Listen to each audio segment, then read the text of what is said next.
तक्र कहें, छाछ कहें या मठा कहें, दही से बनने वाला यह पेय पदार्थ आपके स्वास्थ्य के लिए बहुत ही लाभदायक है। आयुर्वेद में इसे सात्विक आहार बताया गया है। आयुर्वेद में तक्र यानी मठा की तुलना अमृत से की गई है। इसके गुणों का वर्णन करते हुए कहा है कि न तक्र सेवी व्यथते कदाचिन न तक्र दग्धा प्रवन्ति रोगा यथा सुराणाम अमृतम सुखाय तथा नराणाम भुवि तक्र माहु। अर्थात तक्र का सेवन करने वाला व्यक्ति कभी बीमार नहीं पड़ता है और तक्र के प्रभाव से नष्ट हुए रोग पुनः कभी उत्पन्न नहीं होते हैं। जिस प्रकार देवताओं के लिए अमृत सुखकारी है, उसी प्रकार इस पृथ्वी लोक पर मनुष्यों के लिए तक्र अमृत के समान गुणकारी है, यानी आरोग्य प्रदान करने वाला है। इस वीडियो में हम आपको ठीक प्रकार से मठा बनाने की विधि बताएंगे। मठा के क्या क्या गुण हैं, यह किसको पीना चाहिए, किसको नहीं पीना चाहिए, कब पीना चाहिए, किस रोग में किसके साथ पीना चाहिए, यह सभी जानकारी आपको इस वीडियो में मिलेगी। अगर यह वीडियो आपको अच्छी लगे तो लाइक कीजिए, शेयर कीजिए और हमारा चैनल सब्सक्राइब कीजिए। तो शुरू करते हैं। नमस्कार दोस्तों, मैं doctor Prateek Agrawal, ayurvedic physician, Ayushman Ayurveda YouTube channel पर आपका स्वागत करता हूं।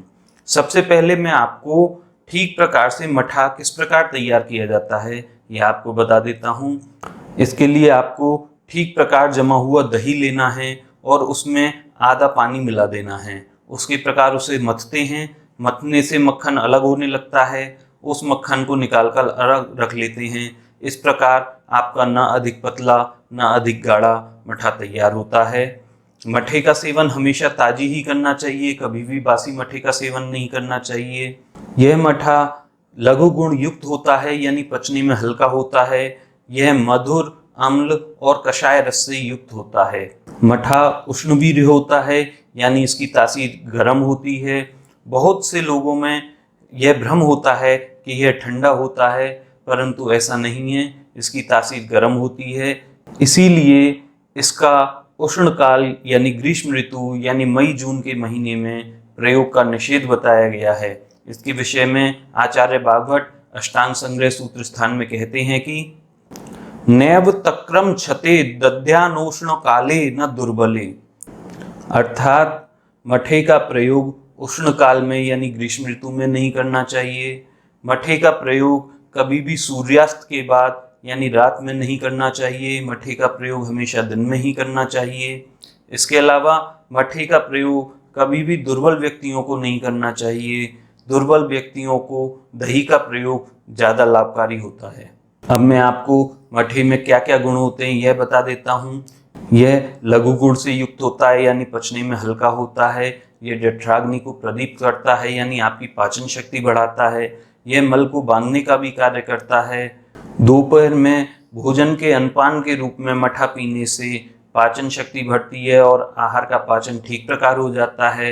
मठा बलवर्धक है, वीर्यवर्धक है। यह कफ और वात दोष का शमन करने वाला है और मधुर रस से युक्त होने के कारण पित्त को भी प्रपित नहीं करता है।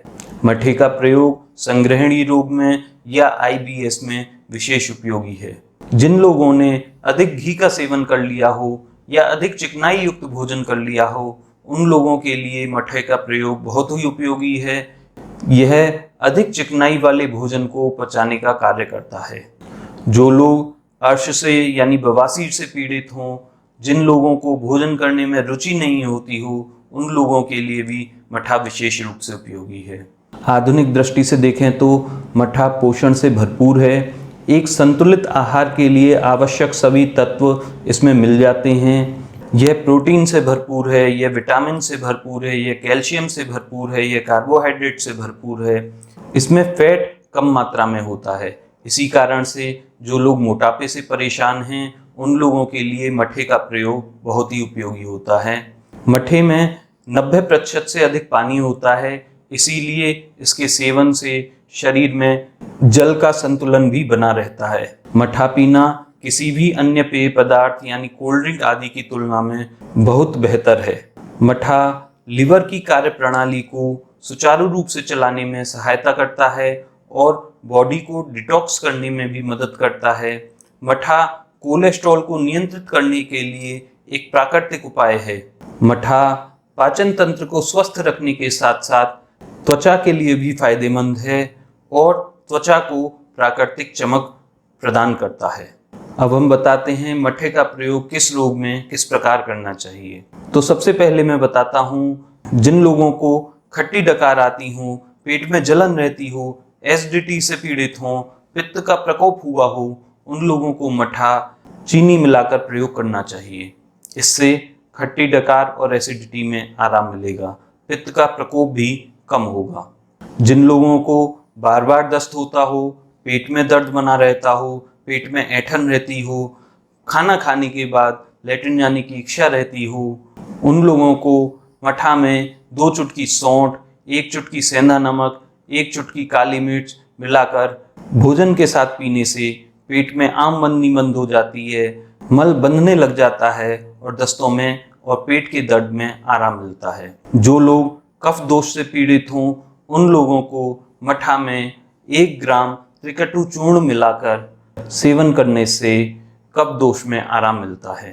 प्रतिदिन आरोग्य प्राप्ति के लिए, स्वस्थ शरीर बनाए रखने के लिए, अपनी सेहत बनाए रखने के लिए ताजी फीका मठा दोपहर में भोजन के अनपान के रूप में पीना चाहिए।